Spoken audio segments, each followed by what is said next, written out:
আজকে আমি করব লাউ ডাল। লাউ নিয়েছি কেটে, আর এই ডাল নিয়েছি মুসুরির ডাল। আমি এবার গ্যাসটা জ্বেলে নেব। গ্যাসটা জ্বেলে কড়াটা বসিয়েছি, আর কড়াটা গরম হয়ে গেছে। আমি একটু সর্ষের তেল দিয়ে দেবো।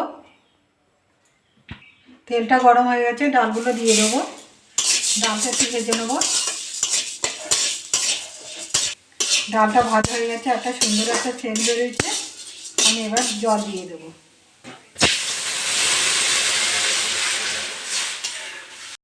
ডালটা আমি সিদ্ধ করে নেব। এই সাইডগুলো আমি এগুলো ফেলে দেবো।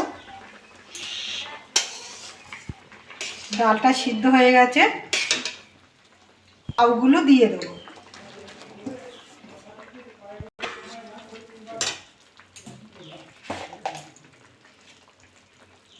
একটু হলুদ দিয়ে দেবো। লাউটাও সিদ্ধ করে নেব। লাউটা সিদ্ধ হয়ে গেছে, লাউ আর ডাল। আমি এবার এটা ঢেলে নেব। ডালটা ঢেলে নিয়েছি, কড়াটা বসিয়ে দিয়েছি, আর কড়াটা গরম হয়ে গেছে।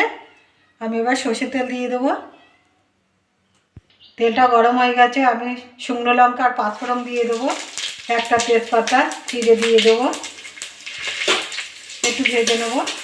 পাঁচফোড়নটা একটু ভেজে নিয়েছি, একটা সুন্দর একটা সেন্ট বেরিয়েছে। আমি এবার ডালটা ঢেলে দেবো।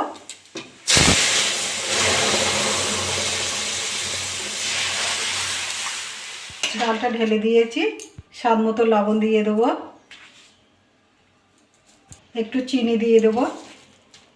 একটু জিরে গুঁড়ো দিয়ে দেবো। এটা নেড়ে চেড়ে নেবো। নেড়ে চেড়ে ভালো করে ফুটিয়ে নেবো। ডালটা আমার হয়ে গেছে, আমি এবার নামিয়ে নেবো।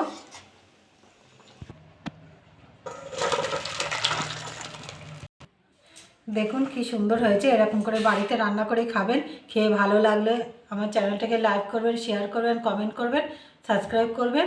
ধন্যবাদ।